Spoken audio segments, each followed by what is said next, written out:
106.7 KROQ. Here we are. It's day number 2. We're at our KROQ Coachella House. The pool is filled up with rafts and human beings. Yes, it is. Rafts. No, rafts, Jamie. Hold on. We got to turn his mic. Jamie and Allison from The Kills. Hello. Allison, I don't want to creep you out, but it was 4 years ago to this day. I thought it was 5. Okay, 5 years ago to this day. Thank you for remembering that I got to meet you in a trailer. And we did an interview when you played with the Dead Weather. Was that 5 years ago? Well, you said 5 when I walked up, so I'm trusting your first instinct. I'm going with 5. Okay. I'm going with 5. Jamie, you guys played yesterday. From all that excitement and lunacy, is it hard to be up today and actually doing this now? No, I mean, I find it hard to get up any day, really, so it's not that much different for me, you know. But, yeah, I'm having a blast here. I love it. It's for an Englishman, being out in the desert is quite special. Is this the most tan you've been in the last 20 years? No, I grew up in Africa. Oh, you did? Yeah, I grew up in Swaziland. And then how'd you go from there in your musical career? I know it's not a full sit-down we're doing here, but now that you tell me that, what led you to the path you're on right now from there? What path am I on? An incredible musical path that took you to the UK to meet Allison in different studios, and you're like, we should get together, let's change music. Yeah, no, I mean, I left Africa when I was like 9 or something, so I grew up in England after the age of 9, and then I ran into Allison, and we just started this thing. That's a really quick summary of it. Very, very quick. Allison, is it crazy at all to you that the project is gone as long as it has with the amount of success? Because it really, in the beginning, was like, well, I know who you are from meeting you maybe at a studio, let's do something. And then here you are, quite a few years later, as big as ever. And I mean, we're almost 15 years old. Right. It's pretty incredible to me. This is like half my life. It's awesome. Yeah, I don't know. I don't spend too much time thinking about it, but if someone brings it up, I do think it's pretty amazing. It just shows the fans are dedicated to you, and you keep doing the good work, and that's how the cycle goes, I think. Yeah. There's that commercial out with Michael Phelps, and I love it. Your song, The Last Goodbye, is in there. Is that something that you find out before it happens, after it happens? How does that all go down? If you guys have not seen this Michael Phelps commercial, the way it's filmed and shot, 10 out of 10, but with their song in it makes it even better. We were sent the commercial and asked, of course, if they could use our song, and we watched it, and I thought it was incredible. It was like the second best music video for the song, you know? It's gorgeous. Is it difficult or easy in 2016 to say yes to people wanting to use your songs in music? Use your songs in commercials. It depends on the commercial, you know.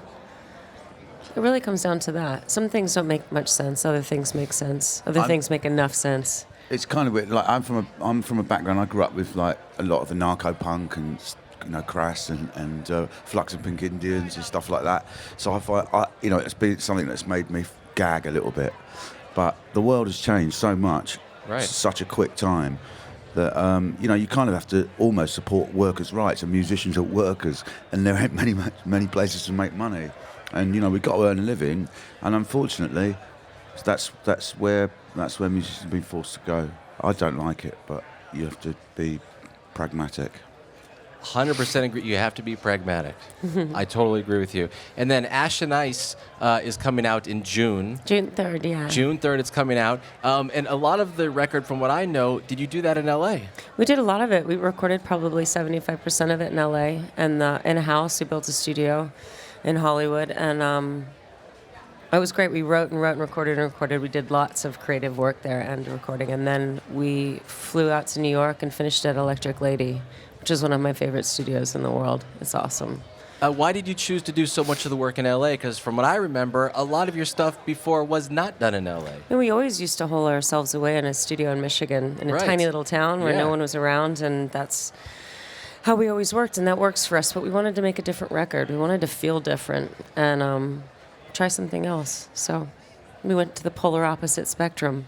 You guys it kind of felt like the right time to be somewhere where we absorbed a bit of the chaos and noise of the city. It just seemed like the right time not to make a record in secret.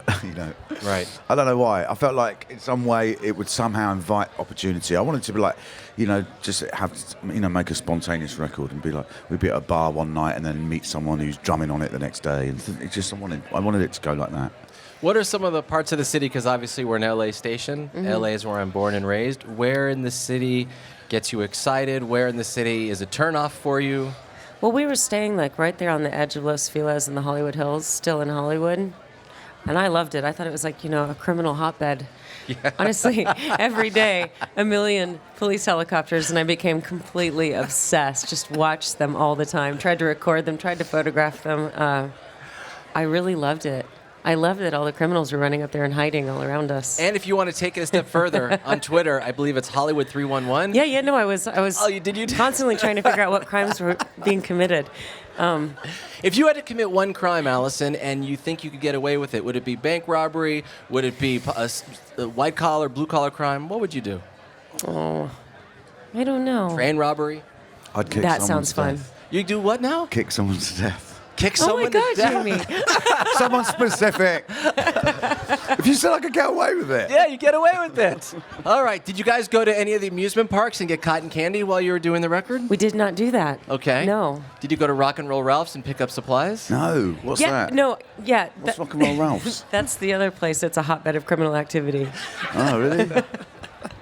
Missed Damn, out I on wish I that. would have known. I would have stalked you guys there. It's Allison and Jamie, The Kills. I want to get the date right. It's June 3rd, Ash and Ice. That's when it's coming Yeah, out. That's right. correct. Congratulations on, man, what a awesome career. Thank you, man. Thanks for, I know you played last night. You're doing it next week, but thanks for being here at the KROQ Coachella House. Thanks for having us. Thank you so much. Anytime. They're The Kills. I'm Stryker. Thank See you you. guys.